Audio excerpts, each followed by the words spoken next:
on the hour. Today's Your news. home for original reporting. I'm Lisa Mateo. House Speaker Nancy Pelosi says President Trump is deadly to Americans and U.S. democracy. The President of the United States incited an armed insurrection against America. Republican U.S. Representative Adam Kinzinger agreed with a video message posted to Twitter. I'm going to invoke the 25th Amendment and to end this nightmare. Former Attorney General William Barr said the president incited the protests and called it a betrayal of his office and supporters, and adding that it was inexcusable. President-elect Joe Biden also had a few choice words for Mr. Trump. I'm Stephen Portnoy. The incoming president points the finger directly at the current occupant of the Oval Office. You unleashed an all-out assault on our institutions of our democracy from the outset. And yesterday was but the culmination of that unrelenting attack. Speaking in Wilmington, Joe Biden said the pro-Trump insurrectionists at the Capitol were handled by police in a way that Black Lives Matter protesters wouldn't have been. We all know that's true. And it is unacceptable. Totally unacceptable. A number of Mr. Trump's officials have decided to step down from their roles after the chaos at the Capitol. Transportation Secretary Elaine Chao, who is also Senate Majority Leader Mitch McConnell's wife, announced her resignation. CBS News political analyst Leonard Steinhorn. The question is whether President Trump's aides think he has reached a similarly untethered end, and whether it's better for them to resign and not follow his orders, or to stay in the room to make sure nothing bad or damaging happens.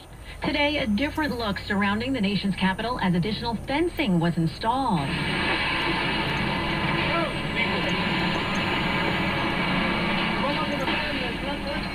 U.S. Capitol Police officials say they took every precaution necessary prior to the unrest. CBS News Capitol Hill producer Rebecca Kaplan with more on the inquiry. Among the questions the House Appropriations Committee will be asking, did Capitol Police not establish and enforce a perimeter far away from the Capitol building? Why did it take the National Guard hours to arrive on the scene? And what sort of intelligence failure led leaders responsible for securing the Capitol to think there would be no violence? Reaction to the violence coming in from around the world. CBS's Tina Kraus is in London. The storming of the U.S. Capitol played out on newscasts across the globe, drawing quick condemnation from world leaders. German Chancellor Angela Merkel took aim at President Trump, saying he's partly responsible for the violence because he failed to accept his election defeat. NATO Secretary General tweeted, the outcome of this democratic election must be respected. Lisa Mateo, CBS News. You can listen to CBS News Radio 24 hours a day, 7 days a week. Well, there you go. Just another day in the United States of America. If it's not rioting and looting on one side, it's rioting and looting on the other. What a world we live in.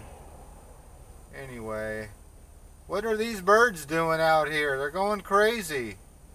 I don't know what's going on at this signal, but a lot of activity. Oh well. Carry on. Keep calm and carry on. That's what they used to say during World War II. And I think they should bring that back. Keep calm and carry on. So with that, I will bid you adieu. As always, I'd like to thank you again for coming along with me on these little adventures. You know the drill. One last time, I got to show you this before we go. Hopefully we'll have enough time on this video before it runs out. Because right up here is the Muffler Man shop. Oh, I guess there's a big Santa out there now.